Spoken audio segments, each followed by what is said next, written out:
믿음의 며느리를 맞이해야 합니다. 창세기 38장 6절 말씀입니다. 유다가 장자 엘을 위하여 아내를 데려오니 그의 이름은 다말이더라.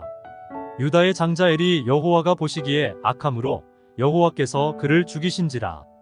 유다가 오난에게 이르되 내 형수에게로 들어가서 남편의 아우된 본분을 행하여 내 형을 위하여 씨가 있게 하라. 오난이 그 씨가 자기 것이 되지 않을 줄 알므로 형수에게 들어갔을 때에 그의 형에게 씨를 주지 아니하려고 땅에 설정하매 그 일이 여호와가 보시기에 악함으로 여호와께서 그도 죽이시니 아멘. 한 가정에 어떤 며느리를 맞이하느냐에 따라서 그 가정에 큰 영향을 받게 됩니다.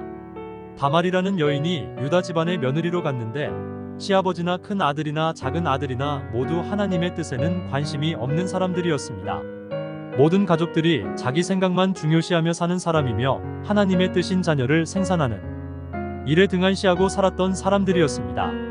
다말의 남편이었던 엘은 하나님 앞에 악을 저지르며 살았기에 하나님께서 그를 죽여버리십니다. 하나님께서는 유다의 계보를 통하여서 온 세상을 구원하시기 위한 족보로 만들어 나가기 원하는 뜻이 있었지만 유다와 그의 아들들은 그런 일에는 관심이 없었습니다.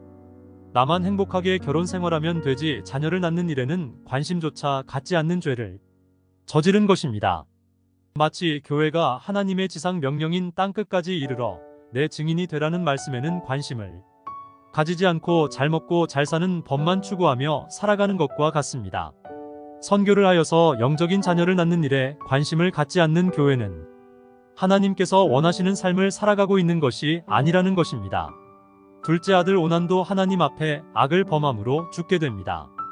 오난은 형수인 다말을 통해서 자손을 이어나가도록 해주어야 하는데 자식을 낳아봐야 자기 것이 되지 않는다고 자신의 성기를 빼버려 땅에 설정을 합니다.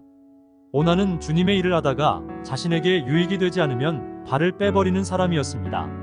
나의 이름이 나타나지 않는다고 나의 열매가 아닌 것처럼 생각된다고 하여서 클라이막스에서 빼버리면 일이 엉망이 되어버립니다. 주님의 일을 하면서 내가 재미있는 것을 하다가 재미만 보고 난 뒤에 나에게 유익이 없다고 빼버림으로 하나님의 심판을 받았습니다. 그리스도인이라 함은 자기의 유익을 구하기보다 상대방의 유익을 구하며 살아가는 삶이 하나님께 영광을 올려드리는 삶입니다. 하나님의 뜻보다 내 유익을 따지면서 신앙생활 해나가는 경우가 허다합니다. 내 유익에 맞지 않으면 이단으로 정죄해 버리기도 합니다.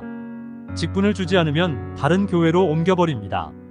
하나님께서 싫어하시는 것은 내 이름을 나타내는 것입니다. 하나님께서는 자신들의 이름을 높이려는 바벨탑을 무너뜨려 버리십니다. 나의 유익을 위해 나의 이름을 높이려고 하면 사망에 이르게 됩니다. 오직 하나님께만 영광을 올려드리는 삶을 살아가야 됩니다. 사도행전 12장 23절 말씀입니다.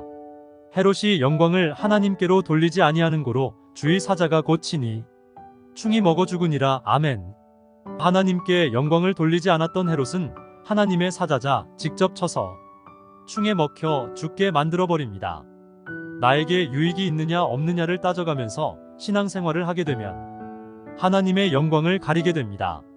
세상 사람들에게도 손가락질을 받게 됩니다. 내 유익을 먼저 따지며 살아가지 말고 하나님의 나라와 뜻을 먼저 구하며 살아가게 해달라고 기도드리는 아침입니다.